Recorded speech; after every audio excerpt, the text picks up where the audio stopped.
Do you remember the last time you received a call from some random person telling you that there was suspicious activity on your credit card? Next, they promise to help you solve the problem, but they need you to click on this link and give them some additional information. Unknowingly, you probably, if you have clicked on this link, have given them everything they need to get into your bank account or get into whatever account they're targeting and steal money from you. Unfortunately, scams have been growing at an alarming rate over the last 10 years. During the COVID pandemic, in fact, scams were a primary source of income for many people. A lot of these scam rings originate overseas. They're out of the US jurisdiction, they're incredibly hard to prosecute, and usually are run by one criminal mastermind bringing together a group of people who may or may not be desperate themselves, but feel pressured into manipulating you. In some cases, these are just vindictive people who are trying to make a quick dollar off of people who are vulnerable and in need. I'm going to give you 10 quick tips to help make sure that you are safe from these types of scams. So please stick around to the end. All these tips are helpful. You've probably heard some of them, maybe you haven't heard them all, but they're all important. And together with all of these tips running in tandem, you're much more likely to stay safe and secure. So the very first tip is to stay informed about the latest scams. You can do this simply by searching online for latest scams. You can read news articles.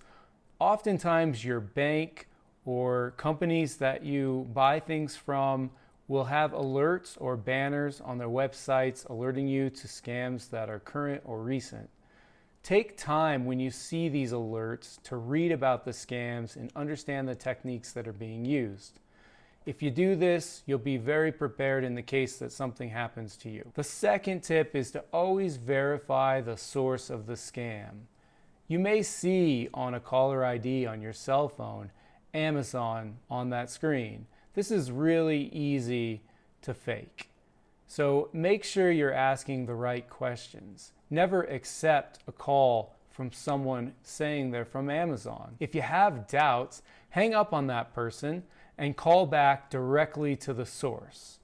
This also goes for bank accounts. If someone says they're affiliated with a particular bank, you can easily go directly to your bank account on a web browser that's not tied to the device that you're using to speak to this person to verify the identity of the person. Similarly, with banking institutions, you never want to rely on a phone call from a banking institution. Most banks will never call you for any reason. They will send secure notifications via an online system or the US mail service. They will never call you and ask you for secure information. The third tip is to guard very closely your personal information. Everything from your name associated with your address, to your phone number, to your email address. This includes things like your social security number, maiden names that you may use in answering security-related questions.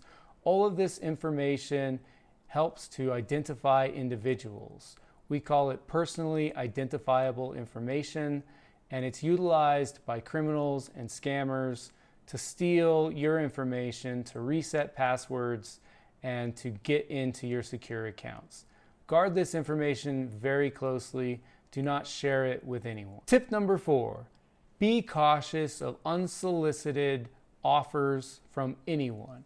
If you get a random call from someone claiming to be from some institution, or if you get a notification that you've won some sort of prize, or some unidentified text message, never answer or respond to these messages. They're playing into your sense of hopefulness or fear, and in these cases, you definitely want to be very cautious. Almost always, they are scams.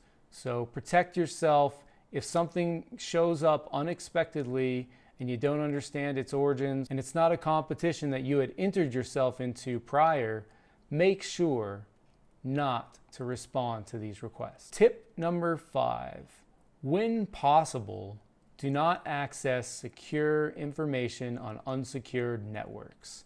This includes all public Wi-Fi options. At Starbucks, this is a public Wi-Fi option. At your local store, do not access your bank accounts, your Amazon accounts, or any other type of account that has financial or personally identifiable information. This can be a source for criminals to enter into your systems and steal your information. Be very cautious. Another common location for these types of incidents is at hotels. These are unsecured networks, and so be very careful. I understand that sometimes you have to access personal information, and there's a tip that will help you keep yourself extra secure in these instances, which comes later in the video. But always be cautious of open and unsecured lines. Your home network, if it has a password set on it, is considered a secure line. Just remember, change that password. Don't make it something really easy for people to guess, like your address, like your last name, and should not be used for a password. Tip number 6, educate yourself on an activity known as phishing. Phishing is a scam that is very well known at this point, but includes an attempt by someone to get you to click on a link or go to a site and enter in your own personal information. Phishing techniques are common and widespread, and I think are getting better and better every single day. Sometimes it's hard to tell that that email that says Amazon.com is actually Amazon.com/1 or some other slight variation on the actual company. The logo is slightly askew. Perhaps the language doesn't read quite properly deep into the text. There are lots of signs when you're being attacked via phishing, and so be forewarned. In fact, maybe in your day-to-day job, you've gotten some training on what phishing is and how these techniques are utilized.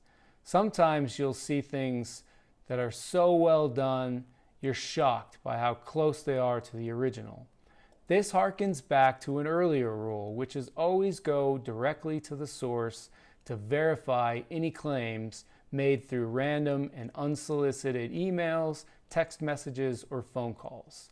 Usually they're making claims that have to do with an account that is commonly held by lots of people, and they're looking to access that account.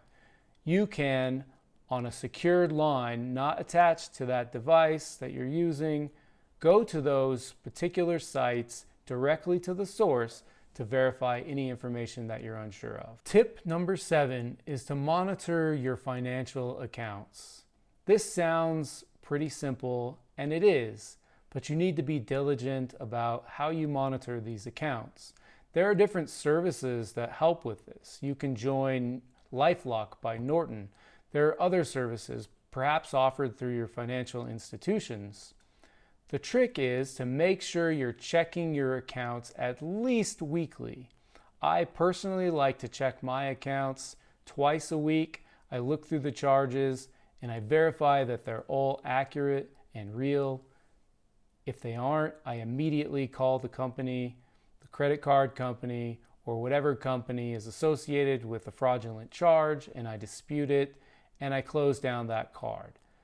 It's very important to not allow too much time to go in between checking, because you are typically on a clock when a fraudulent charge shows up, and if you stand any chance at restitution, it will depend on how quickly you identify the fraud charge and how quickly you try to rectify that charge. Tip number 8 is extremely important. I know you've seen on most of your accounts an option to activate Two Factor Authentication.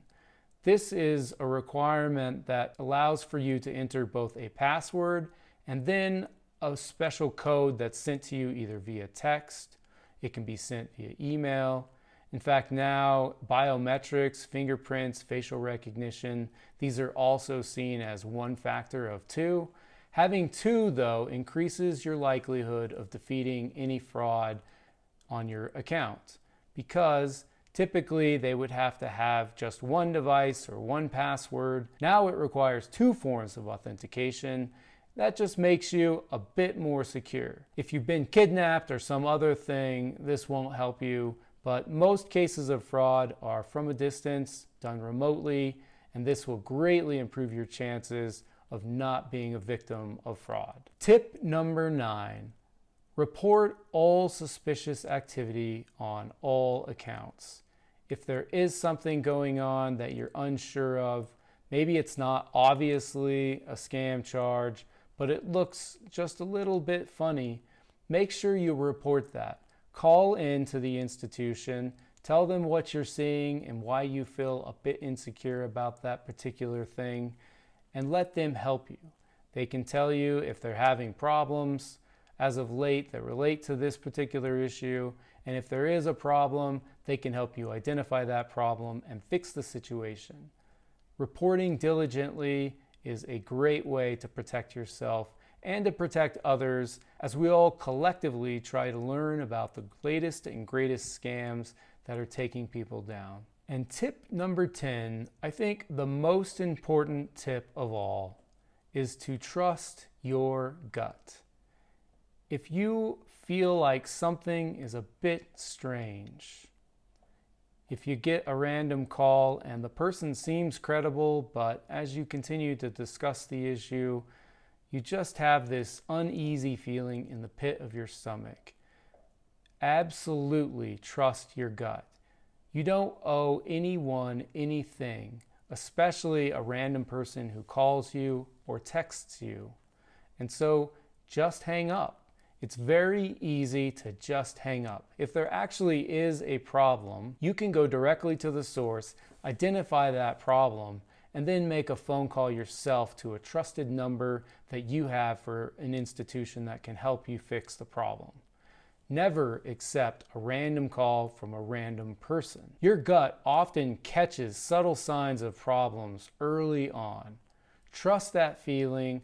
Lean into it. Scams are designed to manipulate your emotions. They thrive on the vulnerable. They thrive on people who are not as educated with technology or with the latest trends. And they take advantage of the most vulnerable in our society. It's tragic when an elderly individual falls victim to a scam and loses a large sum of money that they rely on for retirement, yet it happens every single day. Be diligent about these practices. Stay informed about the latest and greatest scams and ways in which you can protect yourself. Be sure also to update all of your operating systems on your devices, because oftentimes patches are released and these protect you against vulnerabilities that criminals find in the system. I hope you found these 10 tips helpful, but don't be fooled. Everyone is vulnerable to these scams, even if you feel like you are very advanced and up to speed on the latest and greatest. The designs are such that they take advantage of everyone, and in a weak moment, you can easily fall victim to a financial scam. I want to take a moment to ask you for your support. Please like this video if you're getting value out of the content, and consider subscribing to the channel. I'm excited to continue sharing my financial knowledge with you, and the community certainly would benefit from growing and having your support. Thanks again for joining today. Take a moment below to put in the comments the time that you almost got scammed and how you figured out that this was a scam and you didn't get fooled. You can also share some experiences if you actually were scammed. I know lots of people who have been scammed, so it's nothing to be ashamed of. It's something to learn from and get better at in the future. Thanks for joining. We'll see you next week.